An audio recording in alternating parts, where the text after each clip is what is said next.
What's up, everybody? This is Mike Davis, the Black, the Professor of Women Wrestling, and welcome back. Welcome to my review of Wild Women Wrestling Season 2, Episode 2, right here on the PW Hustle Zone. Now, a little bit of a PSA for you guys. For all the people that watch my reviews and you want to know where you can watch the latest episodes of WoW, latest matches of WoW, from here now till from 2019 to now, go to the Wild Women Wrestling YouTube channel. You watch all the matches they had aired on the past episodes on the YouTube channel. They upload every Monday. Every Monday comes, they upload the full matches on the YouTube channel around the afternoon, I believe. So in case you missed an episode, they got your hook and have the matches that aired on that episode that aired on the weekend on Monday. So there's no excuse for you to if you miss it. Go on YouTube and check those episodes out. And also have all the episodes that did not air back in 2019. So check those out too. So all the people that wonder where you can watch the WoW latest episodes of WoW on the YouTube channel every Monday. Now, let's get to my review. Yeah, the Tonga twins coming out. Thanks to Darren McLean, or as someone on Twitter called him, Diva McLean. Shout out to Kick-Ass for that meme they did. See, they come out before even saying anything. Sophia Lopez comes out alongside her clients, Los Bandidas, Sylvia, Sanchez, and Vivian Rivera. Sophia Lopez praises y'all at the Tonga Twins and McLean, saying that they see her clients deserve a title match for the tag titles. And after what happened in the season finale of season 1, where she basically screwed the Mother Trucks out of a title match, having them demanding them to lay down so they can get bailed out of jail, and they refused to do so, and they went back to jail. So at right now, the Mud Truckers, Heidi Swag, and Big Red Betty are still in jail, and that's why Sophia Lopez think that Los Bandidas deserve a time match. And without even batting an eye, Tonga Twins say, "Hey, you want a time match? You got it later tonight." And we gotta get that time match later tonight in the episode.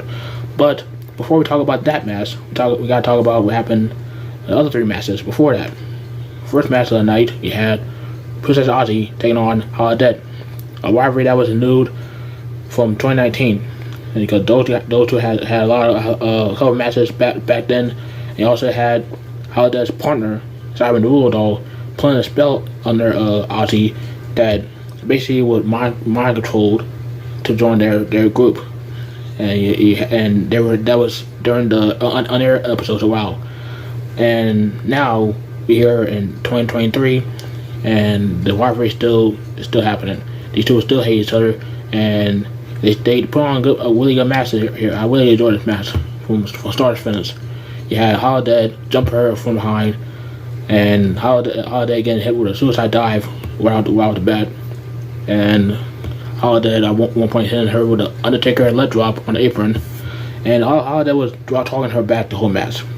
And they said on commentary that Aussie had been dealing with back issues for quite a long time during last season of WoW, and throughout the match, Holidead would kept on doing submission holds that favored the back to Princess Aussie, and Aussie trying to fight back throughout the whole match. And every time I see in this match, Princess Aussie is just too good.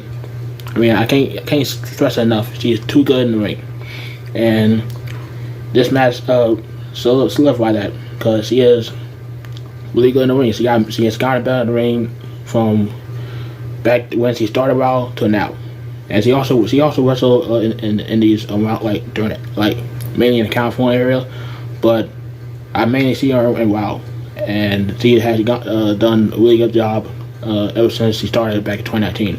As for Holidead, if you don't know who Holidead is, then you're living on the rock. She has been in the independent scene for a long time. She also wrestled in Ring of Honor and AEW on Dark. But she also wrestling Indies team up with her fellow tag team partner for the Twisted Sisters, Thunder Whistle. You probably heard of her. You don't? Well, just sucks for you.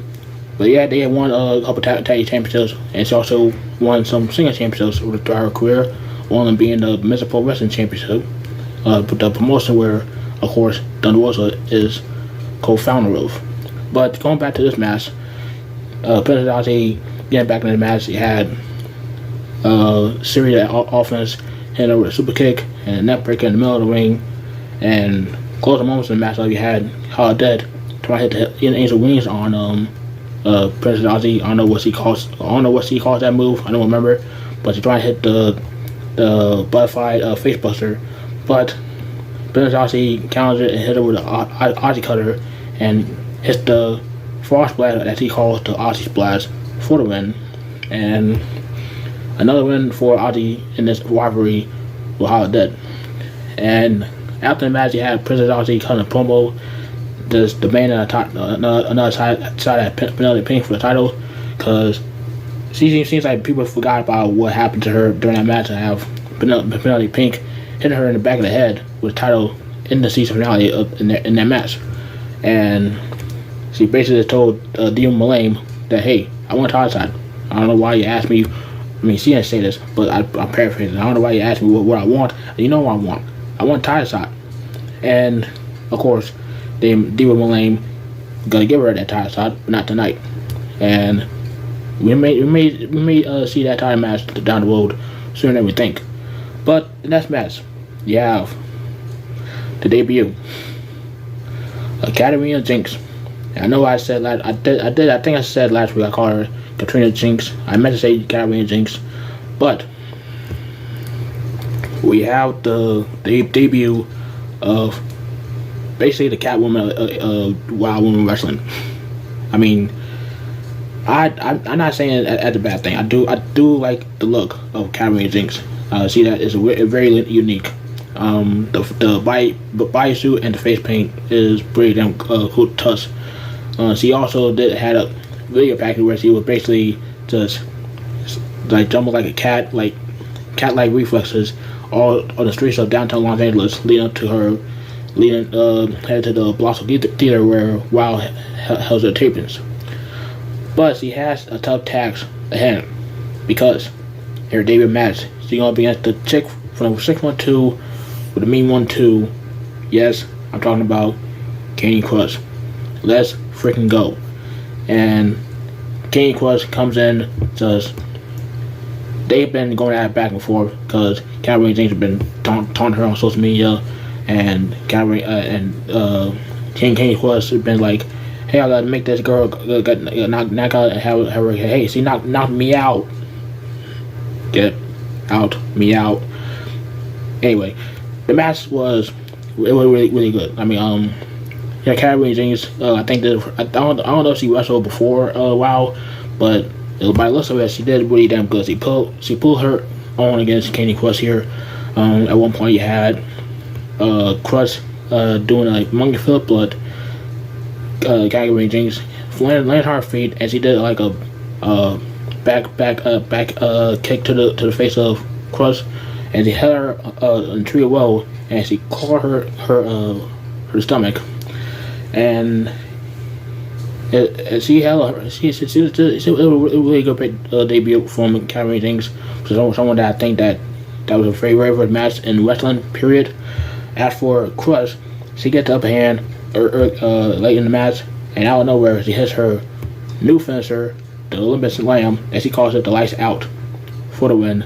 1, 2, 3, and go on Krush here to get the win here. And people the commentators call her the gatekeeper of WoW, and I kind of agree, because she had been there with some of the newer WoW superheroes from season 1 to now, going against women like Ice Cold, and now Katarina Jinx.